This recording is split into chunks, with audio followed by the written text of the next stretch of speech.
ইসলামী দলের একটি ভোট বাক্স রাখার জন্য যে কোনো ইসলামী দলের কোনো প্রার্থী যদি ঘোষণা করা হয় আমি স্বতঃস্ফূর্তভাবে মেনে নেব বলে ঘোষণা করেন সিলেট 3 আসনের জামাত মনোনীত এমপি পদপ্রার্থী মাওলানা লোকমান আহমেদ।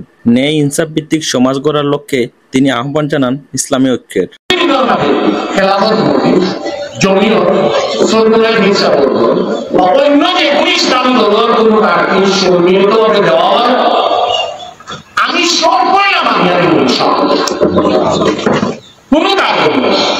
আমি বলা হয় বাংলাদেশ জামাত ইসলাম, বাংলাদেশ জামাত ইসলাম বাংলাদেশের প্রত্যন্ত অঞ্চলে যেন যেন সার দেওয়ার দরকার, ইসলামী দলগুলো যেন সার দেওয়ার মতো তৌফিক মন মানসিকতা আল্লাহ বাংলাদেশ জামাত ইসলাম দান করুন।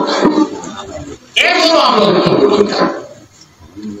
আমরা ঐক্যবদ্ধ হয়ে যেতে পারবো। আমরা যদি সব আমরা সকল ইসলামী শক্তিগুলো ঐক্যবদ্ধ হয়ে যেতে পারি, তাহলে দেখবা সময়ের ব্যবধানে বাংলাদেশ খুব সুন্দর মানুষ আর আমরা সকল বাংলাদেশের মানুষ না মানুষের আমরা তো গরিব, আমরা বানানিস, আমরা গরিব বিভিন্ন ভাবে শোষণ হয়ে আমরা গরিব বানানিয়েছে। কিন্তু এখান থেকে আমরা আমার কাছে 500 মানুষের 35,000 কোটি মালিক মানছে আমাদের ভোট দিল। ওটা আমার মনে হয় যে 500 মানুষও তার ব্যক্তিগত কোনো কাজে আমার কাছে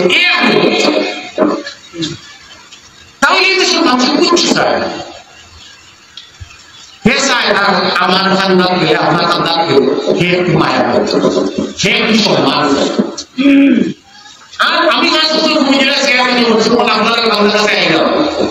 সংসদে দেওয়ার মানুষের যেমন যায় খালি বাক্স খালি খালি ফিরে গেছে চেয়ারম্যান আসলাম বাবা আপনার দেখতে নয় আমি খালি খালি খাওয়া যেমন সংসদ আমাদের নাম রয়েছে যেন দেখবে খালি বাক্স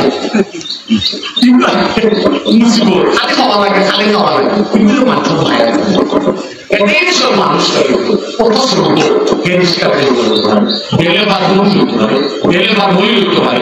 আপনি আমার বই দিয়ে মাথায় বই চালান আপনার কোনো কাজের মানুষ আপনি মই দিয়ে মাথায় দেবেন।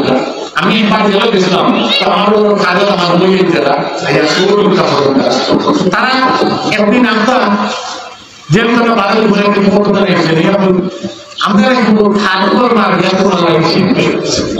আমি আসলে বুঝছি না বললাম ঠাকুর মার তারা ঠাকুর মার চাউল গুলি বলে আমার মোহাম্মদ আবেদ আলী, দিগন্ত টিভি, সিলেট।